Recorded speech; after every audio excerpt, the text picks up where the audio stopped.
ആകാശവാണി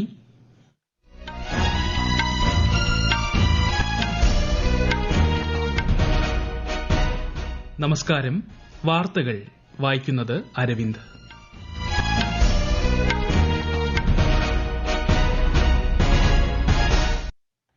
പ്രധാന വാർത്തകൾ.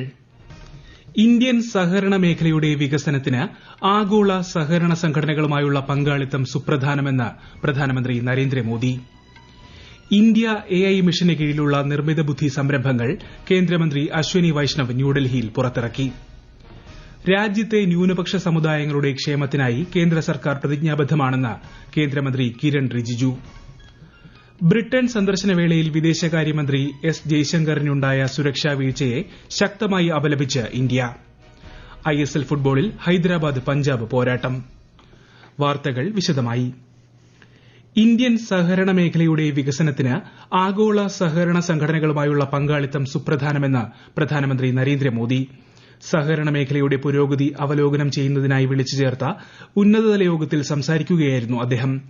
കാർഷിക രീതികൾ മെച്ചപ്പെടുത്തുന്നതിനായി കയറ്റുമതിയിൽ ശ്രദ്ധ കേന്ദ്രീകരിക്കാനും മണ്ണ് പരിശോധനാ മാതൃകകൾ വികസിപ്പിക്കാനും പ്രധാനമന്ത്രി ആവശ്യപ്പെട്ടു. സ്കൂളുകളിലും കോളേജുകളിലും IIMകളിലും സഹകരണ കോഴ്സുകൾ അവതരിപ്പിക്കാനും അദ്ദേഹം നിർദ്ദേശിച്ചു. മേഖലയിലെ സാങ്കേതിക പുരോഗതി, സഹകരണ സ്ഥാപനങ്ങളിൽ യുവാക്കളുടെയും സ്ത്രീകളുടെയും പങ്കാളിത്തം വർദ്ധിപ്പിക്കുന്നതിനുള്ള പദ്ധതികൾ, മന്ത്രാലയത്തിന്റെ വിവിധ സംരംഭങ്ങൾ എന്നിവ ചർച്ചയായി. കേന്ദ്ര സഹകരണ മന്ത്രി അമിത് ഷാ, മുതിർന്ന ഉദ്യോഗസ്ഥർ തുടങ്ങിയവർ യോഗത്തിൽ പങ്കെടുത്തു. രാജ്യത്തെ വിനോദസഞ്ചാര മേഖലയുടെ വികസനത്തിന് കേന്ദ്ര സർക്കാർ പ്രത്യേക ശ്രദ്ധ നൽകുന്നതായി പ്രധാനമന്ത്രി നരേന്ദ്രമോദി. ഉത്തരാഖണ്ഡിൽ ഒരു പൊതുസമ്മേളനത്തെ അഭിസംബോധന ചെയ്യുകയായിരുന്നു അദ്ദേഹം. വിനോദസഞ്ചാര മേഖലയുടെ വികസനത്തിനായി കേന്ദ്ര ബജറ്റിൽ ഇത്തവണ പ്രത്യേക പദ്ധതികൾ ആവിഷ്കരിച്ചിട്ടുണ്ടെന്നും യുവജനങ്ങൾക്ക് കൂടുതൽ തൊഴിലവസരങ്ങൾ സൃഷ്ടിക്കാൻ ഇതിലൂടെ സാധിക്കുമെന്നും അദ്ദേഹം പറഞ്ഞു. ഉത്തരാഖണ്ഡിൽ ശൈത്യകാല വിനോദസഞ്ചാരം പ്രോത്സാഹിപ്പിക്കുന്നതിന്റെ ഭാഗമായായിരുന്നു പ്രധാനമന്ത്രിയുടെ സന്ദർശനം. അന്താരാഷ്ട്ര വനിതാ ദിനത്തോടനുബന്ധിച്ച് സംഘടിപ്പിക്കുന്ന ദേശീയ കോൺഫറൻസ് മറ്റന്നാൾ ന്യൂഡൽഹിയിൽ രാഷ്ട്രപതി ദ്രൌപദി മുർമു ഉദ്ഘാടനം ചെയ്യും. നാരീശക്തിയിലൂടെ വികസിത ഭാരതം എന്നതാണ് പരിപാടിയുടെ പ്രമേയം. വനിതാ ശിശു വികസന മന്ത്രാലയമാണ് സമ്മേളനം സംഘടിപ്പിക്കുന്നത്. സമൂഹത്തിന്റെ വിവിധ മേഖലകളിൽ നിന്നുള്ള വനിതാ പ്രതിനിധികൾ, അന്താരാഷ്ട്ര സംഘടനാ പ്രതിനിധികൾ തുടങ്ങിയവർ പങ്കെടുക്കും. ഇന്ത്യ AI മിഷന് കീഴിലുള്ള നിർമ്മിത ബുദ്ധി സംരംഭങ്ങൾ കേന്ദ്രമന്ത്രി അശ്വനി വൈഷ്ണവ് ന്യൂഡൽഹിയിൽ പുറത്തിറക്കി. പൊതുമേഖലാ ഉദ്യോഗസ്ഥർക്കുള്ള AI അധിഷ്ഠിത കാര്യക്ഷമതാ ചട്ടക്കൂട്, GOT AI പ്ലാറ്റ്ഫോം തുടങ്ങിയവയും ശ്രീ വൈഷ്ണവ് ഉദ്ഘാടനം ചെയ്തു.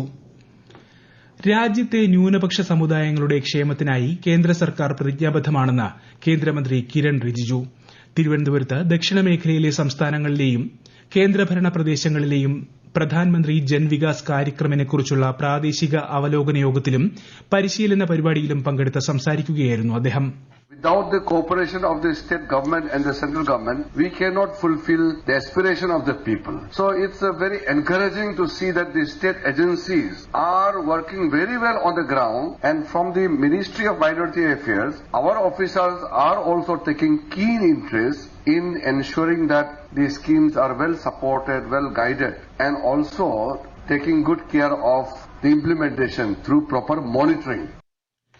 എല്ലാവർക്കുമൊപ്പം എല്ലാവരുടെയും വികസനം എന്ന സർക്കാരിന്റെ കാഴ്ചപ്പാട് എടുത്തുപറഞ്ഞ ശ്രീ റിജിജു, കേന്ദ്ര സർക്കാർ പദ്ധതികളെല്ലാം ഓരോ പൌരന്റെയും ക്ഷേമത്തിനായി രൂപകൽപ്പന ചെയ്തിട്ടുള്ളതാണെന്നും വ്യക്തമാക്കി.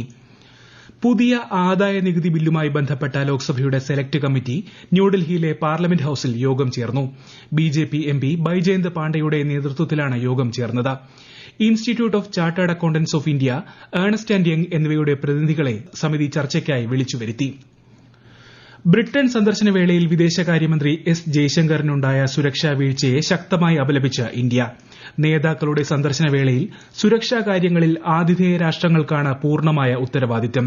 എസ് ജയശങ്കറിനെതിരെ ഉണ്ടായ ആക്രമണം പ്രകോപനപരമായിരുന്നുവെന്നും ഇത്തരം ജനാധിപത്യ ദുരുപയോഗ പ്രവണതകളിൽ ശക്തമായ പ്രതിഷേധം രേഖപ്പെടുത്തുന്നുവെന്നും വിദേശകാര്യ മന്ത്രാലയം വ്യക്തമാക്കി.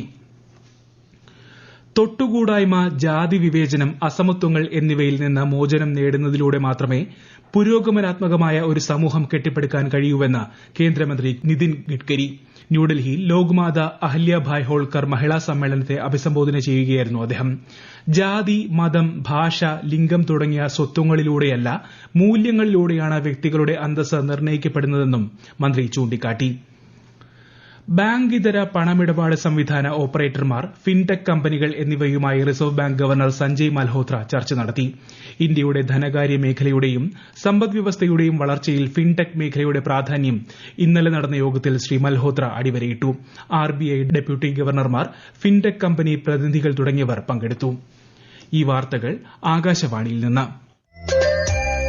ആകാശവാണി വാർത്തകളും വാർത്താ അധിഷ്ഠിത പരിപാടികളും all India radio news Thiruvananthapuram YouTube ചാനലിലും @all India radio news Thiruvananthapuram Facebook പേജിലും AIR ന്യൂസ് തിരുവനന്തപുരം ഇൻസ്റ്റഗ്രാം അക്കൌണ്ടിലും @AIR ന്യൂസ് TVM X ഹാൻഡിലും ലഭ്യമാണ്. ISL ഫുട്ബോളിൽ ഹൈദരാബാദ് പഞ്ചാബ് പോരാട്ടം. ഹൈദരാബാദിലാണ് മത്സരം നടക്കുന്നത്. നാളെ കൊച്ചിയിൽ നടക്കുന്ന മത്സരത്തിൽ കേരള ബ്ലാസ്റ്റേഴ്സ് മുംബൈ സിറ്റിയെ നേരിടും. ഖേലോ ഇന്ത്യ പാരാ ഗെയിംസ് രണ്ടാം പതിപ്പ് ഈ മാസം 20 മുതൽ 27 വരെ ന്യൂഡൽഹിയിൽ നടക്കുമെന്ന് കേന്ദ്ര കായികമന്ത്രി മൻസുഖ് മാണ്ഡവ്യ. പാരീസ് പാരാലിമ്പിക്സിലെയും ഏഷ്യൻ പാരാ ഗെയിംസിലെയും മെഡൽ ജേതാക്കൾ ഉൾപ്പെടെ 1230 പാരാ അത്ലറ്റുകൾ ഗെയിംസിൽ മത്സരിക്കും. MSMEകളുടെ ഡിജിറ്റൽ സ്കോറിംഗ് അടിസ്ഥാനമാക്കിയുള്ള പുതിയ ക്രെഡിറ്റ് അസസ്മെന്റ് മോഡൽ കേന്ദ്ര സർക്കാർ പുറത്തിറക്കി. വിശാഖപട്ടണത്ത് നടന്ന ബജറ്റാനന്തര ആശയവിനിമയത്തിൽ കേന്ദ്ര ധനമന്ത്രി നിർമ്മല സീതാരാമനും സഹമന്ത്രി പങ്കജ് ചൌധരിയും ചേർന്നാണ് പുതിയ ക്രെഡിറ്റ് അസസ്മെന്റ് മോഡൽ പുറത്തിറക്കിയത്. വിശാഖപട്ടണത്ത് നടന്ന പ്രതിനിധി സമ്മേളനത്തിന് ശേഷം മാധ്യമപ്രവർത്തകരുമായി ശ്രീമതി നിർമ്മല സീതാരാമൻ സംവദിച്ചു. Taxation is not because you pay tax and therefore for everything else you're going to get a relief. It's not that. You are going and buying a commodity which is produced, on which a tax is levied because it is produced with certain inputs. That tax you're paying. What happens to the road which is levied, on which you're flying your car? That road is not laid by God. It is laid with government money. ലോകത്തിലെ ഏറ്റവും വലിയ shipping കമ്പനിയായ MSCയുടെ jade സർവീസിലേക്ക് വിഴിഞ്ഞം തുറമുഖത്തെ ഉൾപ്പെടുത്തി. ഇതോടെ ഈ സർവീസിലെ ദക്ഷിണേഷ്യയിലെ പ്രധാന കേന്ദ്രമായി വിഴിഞ്ഞം മാറും. ജെയ്ഡ് സർവീസിലൂടെ ഇനി മുതൽ വിഴിഞ്ഞത്തു നിന്ന് യൂറോപ്യൻ രാജ്യങ്ങളിലേക്ക് നേരിട്ട് ചരക്കുകൾ കൊണ്ടുപോകാനും കഴിയും. കേരളത്തിൽ കാട്ടുപന്നിയുടെ സാന്നിധ്യമുള്ള പ്രദേശങ്ങളിൽ ജനപ്രതിനിധികളെ ഉൾപ്പെടുത്തി കർമ്മസേന രൂപീകരിച്ച് പ്രത്യേക ദൌത്യം നടപ്പാക്കുമെന്ന് വനംമന്ത്രി AK ശശീന്ദ്രൻ. ഈ മാസം 15-നുള്ളിൽ പ്രക്രിയ പൂർത്തിയാക്കും. കാട്ടുപന്നികൾക്കായി വ്യാപകമായി തിരച്ചിൽ നടത്തുകയും ആവശ്യമെങ്കിൽ വെടിവെക്കാനുള്ള നടപടി സ്വീകരിക്കുകയും ചെയ്യും. കണ്ണൂർ മൊകേരി പഞ്ചായത്ത് ഹാളിൽ ചേർന്ന ഉന്നതതല യോഗത്തിൽ സംസാരിക്കുകയായിരുന്നു മന്ത്രി. CPIM സംസ്ഥാന സമ്മേളനത്തിന് കൊല്ലത്ത് തുടക്കമായി. പ്രതിനിധി സമ്മേളനം പോളിറ്റ് ബ്യൂറോ അംഗവും കോർഡിനേറ്ററുമായ പ്രകാശ് കാരാട്ട് ഉദ്ഘാടനം ചെയ്തു. CPIM സംസ്ഥാന സെക്രട്ടറി MV ഗോവിന്ദൻ പ്രവർത്തന റിപ്പോർട്ട് അവതരിപ്പിച്ചു. നവകേരളത്തിന്റെ പുതുവഴികൾ എന്ന നയരേഖ മുഖ്യമന്ത്രി പിണറായി വിജയൻ സമ്മേളനത്തിൽ അവതരിപ്പിച്ചു. ഇന്ത്യ ബംഗ്ലാദേശ് സംയുക്ത നദീ കമ്മീഷന്റെ 86ാമത് യോഗം ഇന്ന് കൊൽക്കത്തയിൽ ആരംഭിച്ചു. ഇരു രാജ്യങ്ങൾക്കുമിടയിൽ ഒഴുകുന്ന നദികളുമായി ബന്ധപ്പെട്ട വിവിധ വിഷയങ്ങൾ യോഗം ചർച്ച ചെയ്യും. ബംഗ്ലാദേശിലെ റോഹിംഗ്യൻ അഭയാർത്ഥികൾക്ക് ഭക്ഷണത്തിനായി നൽകുന്ന ധനസഹായം വെട്ടിക്കുറച്ച് UN. പ്രതിമാസം $12.5 നിന്ന് $6 ധനസഹായം കുറയ്ക്കുമെന്ന് വേൾഡ് ഫുഡ് പ്രോഗ്രാം അറിയിച്ചു. ധനലഭ്യതയിലെ കുറവ് ചൂണ്ടിക്കാട്ടിയാണ് ധനസഹായം കുറയ്ക്കുന്നത്. 1 ദശലക്ഷത്തിലധികം റോഹിംഗ്യൻ അഭയാർത്ഥികളാണ് നിലവിൽ ബംഗ്ലാദേശിലുള്ളത്. 2025-ൽ ചൈനയുടെ പ്രതിരോധ ചിലവ് വർദ്ധിപ്പിക്കുമെന്ന റിപ്പോർട്ടിന്മേൽ ആശങ്ക രേഖപ്പെടുത്തി തായ്വാൻ. തായ്വാന്റെ പ്രധാന പട്ടണങ്ങൾക്ക് സമീപത്തെ ചൈനീസ് സേനയുടെ വിന്യാസം ആശങ്ക സൃഷ്ടിക്കുന്നു. ചൈനീസ് പ്രധാനമന്ത്രി ലീ ക്യുയാങ് ചൈനയുടെ പുനരേകീകരണത്തിനായി ശക്തമായ നിലപാടുകൾ സ്വീകരിക്കുമെന്ന് പറഞ്ഞ സാഹചര്യത്തിൽ പ്രതിരോധ രംഗത്തെ ചൈനയുടെ നീക്കങ്ങളെ തായ്വാൻ ഉൾപ്പെടെയുള്ള അന്താരാഷ്ട്ര സമൂഹം സസൂക്ഷ്മം വീക്ഷിക്കുകയാണ്. രാജ്യത്തെ ഓഹരി വിപണികളിൽ നേട്ടം. ബോംബെ ഓഹരി സൂചിക സെൻസെക്സ് 609 പോയിന്റ് ഉയർന്ന് 74,340-ലും ദേശീയ ഓഹരി സൂചിക നിഫ്റ്റി 207 പോയിന്റ് ഉയർന്ന് 22,544-ലും വ്യാപാരം അവസാനിപ്പിച്ചു. രോഗപ്രതിരോധം, ആരോഗ്യ പ്രോത്സാഹനം എന്നിവയിലധിഷ്ഠിതമായ ചികിത്സയുടെ പ്രാധാന്യം അടിവരയിട്ട് കേന്ദ്രമന്ത്രി മൻസുഖ് മാണ്ഡവ്യ. ഹരിയാനയിലെ ഫരീദാബാദിൽ നടന്ന ഒരു സെമിനാറിനെ അഭിസംബോധന ചെയ്യുകയായിരുന്നു അദ്ദേഹം. ഫരീദാബാദിലെ ESIC മെഡിക്കൽ കോളേജിൽ സജ്ജമാക്കിയ ആധുനിക ചികിത്സാ സംവിധാനങ്ങളുടെ ഉദ്ഘാടനവും മന്ത്രി നിർവഹിച്ചു. പ്രധാന വാർത്തകൾ വീണ്ടും. ഇന്ത്യൻ സഹകരണ മേഖലയുടെ വികസനത്തിന് ആഗോള സഹകരണ സംഘടനകളുമായുള്ള പങ്കാളിത്തം സുപ്രധാനമെന്ന് പ്രധാനമന്ത്രി നരേന്ദ്രമോദി. ഇന്ത്യ AI മിഷന് കീഴിലുള്ള നിർമ്മിത ബുദ്ധി സംരംഭങ്ങൾ കേന്ദ്രമന്ത്രി അശ്വനി വൈഷ്ണവ് ന്യൂഡൽഹിയിൽ പുറത്തിറക്കി. രാജ്യത്തെ ന്യൂനപക്ഷ സമുദായങ്ങളുടെ ക്ഷേമത്തിനായി കേന്ദ്ര സർക്കാർ പ്രതിജ്ഞാബദ്ധമാണെന്ന് കേന്ദ്രമന്ത്രി കിരൺ റിജിജു. ബ്രിട്ടൻ സന്ദർശനവേളയിൽ വിദേശകാര്യമന്ത്രി S ജയശങ്കറിനുണ്ടായ സുരക്ഷാ വീഴ്ചയെ ശക്തമായി അപലപിച്ച് ഇന്ത്യ. ISL ഫുട്ബോളിൽ ഹൈദരാബാദ് പഞ്ചാബ് പോരാട്ടം. വാർത്തകൾ കഴിഞ്ഞു. അടുത്ത വാർത്താ പ്രക്ഷേപണം രാത്രി 8:35.